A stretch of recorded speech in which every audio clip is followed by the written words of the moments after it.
Sir, આજે કામગીરી જે થઈ રહી છે, આપણે જે વાવાઝોડું આવ્યું છે ફૂલ જોશમાં અને વરસાદ એની જોડે આવ્યો છે, તો અત્યારે આપણે જે સિટી કંટ્રોલ રૂમ ખાતેથી આપણે નિરીક્ષણ કરી અને કામગીરી કરવામાં આવી છે. શું કહેશો આપ? હાલ અત્યારે વડોદરામાં લગભગ કલાકનું વરસાદ થયેલો હતો. અત્યારે થોડું ડેઝલિંગ ચાલી રહ્યા છે, એટલે અમે ફાઇનલ રિપોર્ટ કેટલું વરસાદ થઈ છે IMD અને કલેક્ટર ઓફિસમાંથી પણ મંગાવી રહ્યા છે.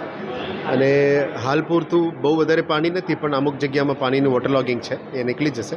લગભગ 50+ પોલ ઝાડ પડી ગયા છે, એને અત્યારે કાઢવાનું કામ ફાયર અને ગાર્ડન્સની પાર્ક્સ એન્ડ ગાર્ડન્સની ટીમ કરી રહ્યા છે. સાથે સાથે 3 જગ્યામાં પોલ્સ પણ પડી ગયા છે, એટલે અમે કાઢી રહ્યા છે.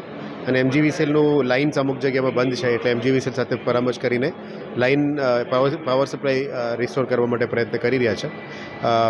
અપેક્ષા એ જ છે કે સવાર સુધી પાણી નીકળી જાય એટલે આપણા જે ખાસ અને નાળાઓ છે એનું પણ થોડું ઓટોમેટિક પાણી નીકળશે.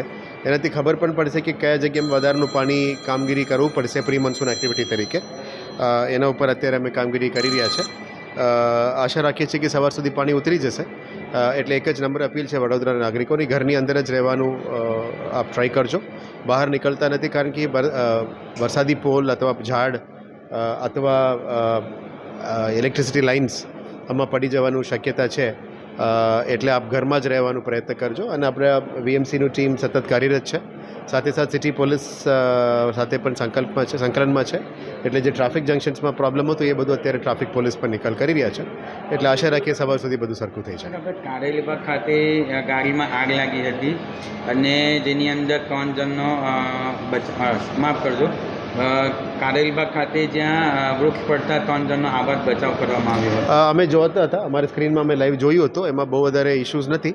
આ લોકોને બહાર કાઢવામાં પણ આવી છે. આપણે ફાયરની ટીમ પણ ત્યાં સ્થળ ઉપર અત્યારે છે.